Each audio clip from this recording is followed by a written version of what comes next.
Good afternoon. Welcome back to the channel. I'm Hills on the Hunt. Today we're starting a new feature. It will be Triples Thursday, so every Thursday I will drop a video talking about three movies. Now they could be set trilogies, they could be three movies from the same director, they could be three movies that are kind of linked together in a weird way. There could be three movies just part of a bigger collection. But we'll talk about three movies and we'll discuss them and things we like and things I don't like. And I'll give you an overall kind of view in terms of what I think of them. Today we're starting with these three. So we've got Grave Robbers, we've got Don't Panic, and we've got Cemetery of Terror. Now the link for all of these three movies is director Ruben Galindo Jr., a Mexican director. All three movies are from Vinegar Syndrome, these beautiful slip covers. There's the back of them as well, just to get an idea. And the three movies, they're not part of a official trilogy.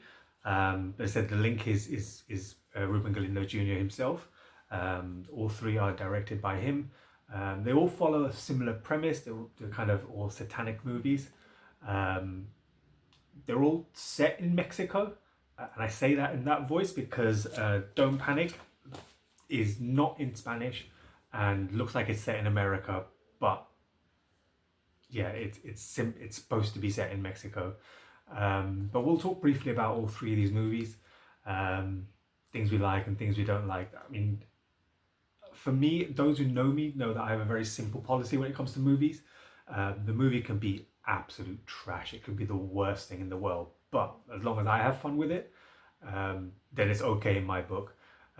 Which means that you get some weird reviews and ratings from me because I just see movies a lot more differently and a lot less in depth than others may do. But everyone has an opinion, everyone's entitled to their opinion. I'll never kind of push anyone away from their opinion. They've watched a movie, that's what they thought of it, and hey, that's cool. You could have 99 people liking a movie, you could be the one person that hates it, so that's absolutely fine. But these three movies, absolutely love them all.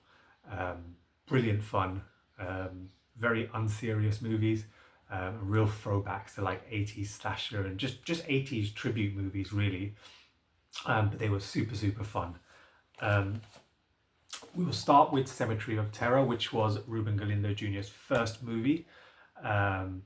This was brilliant. This was the first one I watched as well. I had so much fun with it. Shout out to my friend Joanne over at Sparkle37 on Instagram. I'll drop her a link in the description below. She told me about this movie, and yeah, I kind of sat down and watched it and had a really good time with it. The movie's set around Halloween. A group of friends set up a party and they take their girlfriends with them. The girlfriends only go because they think they're going to a party. They don't really end up going to a party. They end up at a weird cabin in the cemetery / woods, which just looks like a cabin that hasn't been used in like over 100 years. There's just cobwebs everywhere. It's just a messy place, and the girls don't have a good time. They find a book, like a demonic script book, similar to the Evil Dead book, and then decide, you know, why not find something fun to do? So let's call the dead. Why would you not? There's a morgue nearby. They steal a body from the morgue. By the way, the morgue is the most easiest place to break into in this movie because the security is at the front gate, sitting by the front entrance, so they just break in at the back and yeah, simply just steal a body. Not any body, a serial killer's body, a man they've labeled even the demon, and they pick his body from a room just like full of dead bodies there, take it to the cemetery and initiate a satanic ritual to rise him from the dead. Yeah, not a fun thing to do, but why would you not do things like this? They all go back to the house, and as in with the ritual kind of being done, the body then is walking around, and goes to the house and picks them apart one by one. The kills are fun. The kills are really, really fun in this. Really enjoyable. It's a weird thing to say, but you know, when you watch as much horror as most of the people here will do, it becomes kind of the norm. But yeah, the kills are fun. I mean, it's really well done because the same time these guys are at a party, there's a group of younger kids, sort of like in their well early teens, like 9, 10, 11, going around Halloween as well, and they end up at the cemetery as well, while all of this is going on. So there's two different elements. You got the adult kids and the younger kids, and then you got the inept police. I always find in movies like this, the police are just the slowest, the most useless thing ever. But yeah, it's really well done. Really good fun kills. About 90 minutes long. But yeah, it's just a fun time. And yeah, you enjoy yourself watching it. I'd highly recommend it. So you got the kind of younger kids there on the back and the older ones on the front there. And your killer there. So yeah, it's very well done and very good fun. So definitely recommend it. Cemetery of Terror. We have, oh, with the ad. So on Letterboxd, when I rated this, I rated it 4.5 out of 5. So it kind of gives you an idea of how much fun I had with this. It was a very good time. And on the back of this, I picked up the other two in Vinegar Syndrome's last sale, but that's on the last video I just did. So yeah, please check that out as well. Next one we got is Don't Panic. Now, this is the one I was referring to when I was talking about a movie that was in English and was kind of looks like it was set in America. Yeah, it's this one here. It's slightly different to the other two. There's no kind of real cemetery like activity, whatnot, but it was just it's set around Michael, our lead character right there, celebrating his 17th birthday. His friends come to his house. Well, they break into his house. He's already in the house and his mum's already in the house. So they kind of just break in to celebrate his birthday. They could have just knocked on the front door, but there you go. And they bring him a gift. And the gift they bring him is a Ouija board. Again, why would you not? And then they tease Michael because they had an incident before back in the day where they invoked an entity called Virgil. And they try and revoke it again. They start halfway through the Ouija board and they don't really take it seriously. They're kind of messing around and leave it alone when Michael's mum comes in and kind of kicks them out. Think that nothing had happened, but they have actually released Virgil into the world and he's taken over the body of one of Michael's friends. And the weird thing is Michael keeps getting these visions. So think Nightmare on Elm Street. The kind of dream sequences. It's that sort of element where Michael's able to see the deaths happening before they happen. But the highlight of this movie, I mean, the kills are fun, the movie itself is fun, but the highlight of this movie is Michael. And because halfway through the movie, he's running around the streets trying to save the world in a pair of dinosaur pajamas. And like, it's not just one scene he wears them in, it's pretty much almost the second half of the movie he's running around, and he runs around a scientific center and running down the streets on his bike with these pajamas on and his sneakers on. And it's, how would you take anyone seriously? You'd think he's like just been released from a mental facility. Like, what are you doing? But it was so much fun. It was just like you could just tell like they had so much fun making those scenes because they were just so unserious. Yeah, it was really well done, really good fun. The scenes where Michael's kind of having the visions and his eyes just go like bright bloodshot red were really well done, and it's really good fun. I mean, I rated this a 4. This was probably the one I least enjoyed, but not by much. And I think the thing that got to me more than anything else was it just wasn't in Spanish. I don't speak Spanish, but I just wanted the authenticity kind of the three movies to be very, very similar. But yeah, I mean, the visions were cool. The images through the TV screens and through everything like that was just very well done. So really good fun. Definitely check this one out as well. I mean, 4 out of 5 rating is not bad at all. I just enjoyed the cemetery elements of the others more, but it's still a really good fun watch. And last but not least, Grave Robbers. I've left this till the end on purpose because this was my favorite of the three. This was super fun, super fun.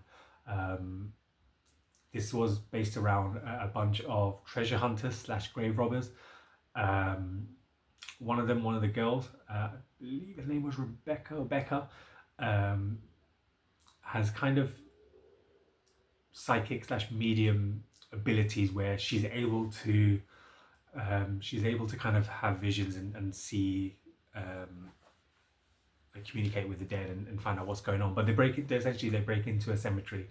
A lot of cemeteries getting broken into this evening, but they break into a cemetery and dig up some graves where they believe there's lots of gold. They talk about like myths and beliefs where a lot of bodies in Mexico are buried with gold because it's almost a belief. It's a positive thing for them to be buried like that. But it's an interesting one because there's really cool elements in it. I mean, when they fall into the grave itself, there's just like you got the camera panning in and just almost looks like it's just never ending. But when they get down there, there's just bodies everywhere, just gold everywhere, and people always say you shouldn't be greedy, you should be happy with what you got. And obviously these guys get very greedy. They find a body that they shouldn't uncover, and that is the body of a satanic cult leader who's been buried there when he's tried to basically find a virgin girl to have her spawn the son of Satan.